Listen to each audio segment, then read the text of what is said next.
Hai, Assalamualaikum warahmatullahi wabarakatuh. Kembali lagi dengan aku, Salsabila Putri dengan NIM 19234053, mahasiswi Prodi Perpustakaan dan Ilmu Informasi, jurusan Bahasa dan Sastra Indonesia dan Daerah, Fakultas Bahasa dan Seni, Universitas Negeri Batak.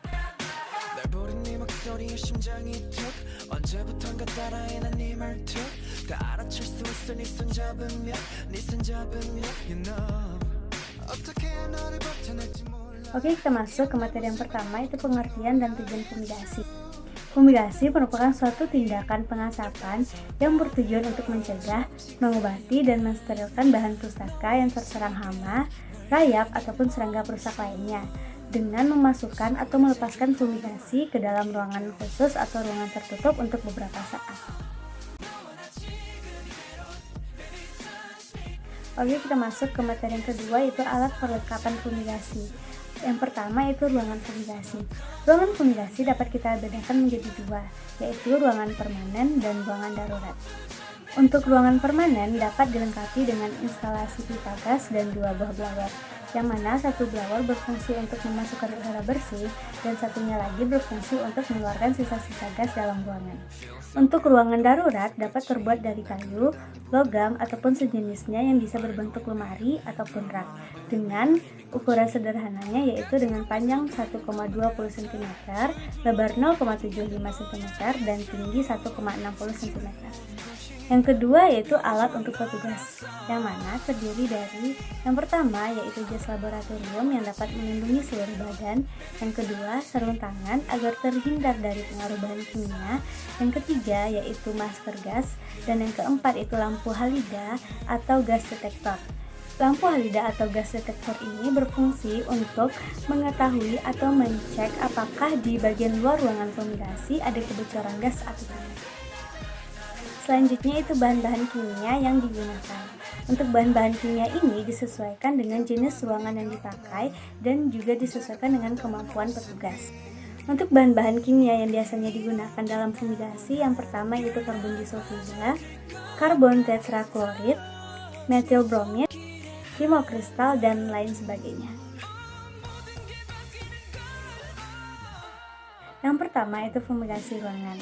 Dalam fumigasi ruangan ini, petugas akan melakukan fumigasi kepada seluruh arsip tanpa memindahkannya terlebih dahulu. Yang kedua itu fumigasi di bawah penutup. Fumigasi di bawah penutup ini tetap dilakukan di dalam ruangan juga. Tetapi sebelum itu, seluruh arsip akan ditutupi dengan plastik ataupun penutup lainnya. Selanjutnya, arsip yang sudah ditutupi itulah yang kemudian akan difumigasi. Yang ketiga itu fumigasi bertahap. Fumigasi bertahap ini dilakukan di sebuah ruangan yang memang didesain khusus untuk melaksanakan fumigasi.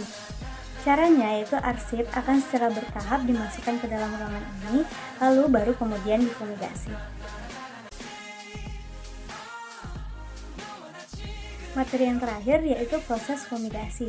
Dalam proses fumigasi ini terdapat 19 proses yang dibagi menjadi 3, yaitu persiapan, pelaksanaan, dan pasca fumigasi. Yang pertama itu persiapan fumigasi. Dalam persiapan fumigasi ini terdapat beberapa proses.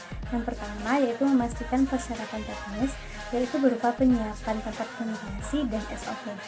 Yang kedua itu melakukan verifikasi waktu, tempat, jenis arsip, dan jenis hama perusak arsip. Yang ketiga yaitu pemberitahuan kepada pihak terkait mengenai proses fumigasi, yang mana dilakukan secara tertulis dan dikirim paling lambat 24 jam sebelum pelaksanaan fumigasi. Yang keempat itu persiapan bahan dan alat fumigasi, yaitu berupa fumigan, peralatan keselamatan kerja, peralatan aplikasi fumigan, peralatan untuk mendeteksi kebocoran gas dan pengukur konsentrasi fumigan, peralatan petunjuk atau peringatan bahaya, dan peralatan untuk dokumentasi pelaksanaan fumigasi. Yang kelima yaitu pengamanan dan keselamatan, yang mana dilakukan dengan cara memasang garis batas bahaya dan tanda peringatan. Yang keenam yaitu pemasangan selang monitoring. Yang ketujuh pemasangan fumigan. Lalu sealing. Sealing ini dilakukan agar ruangan fumigasi itu kedap gas sehingga tidak menyebabkan kebocoran gas keluar ruangan. Selanjutnya itu penentuan volume ruang fumigasi. Dan yang terakhir adalah memasang contoh kontrol biologi. Yang kedua itu pelaksanaan fumigasi.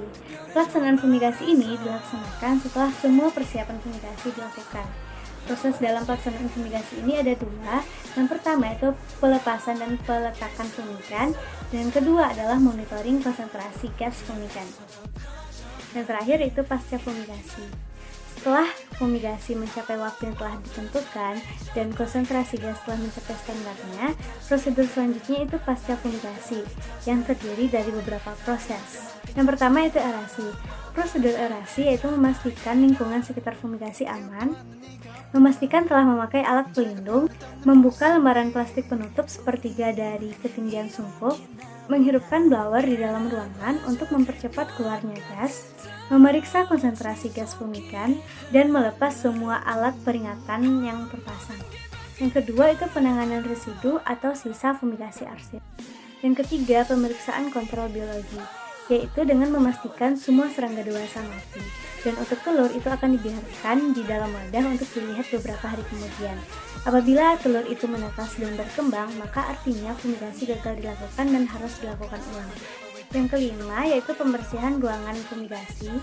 Yang keenam pemberitahuan kepada pihak terkait, dan yang terakhir adalah pelaporan dan sertifikat. Sekian dulu pembahasan kita di video kali ini mengenai fumigasi. Semoga materi yang telah disampaikan tadi dapat bermanfaat dan dapat membantu teman-teman semua. See you in the next video.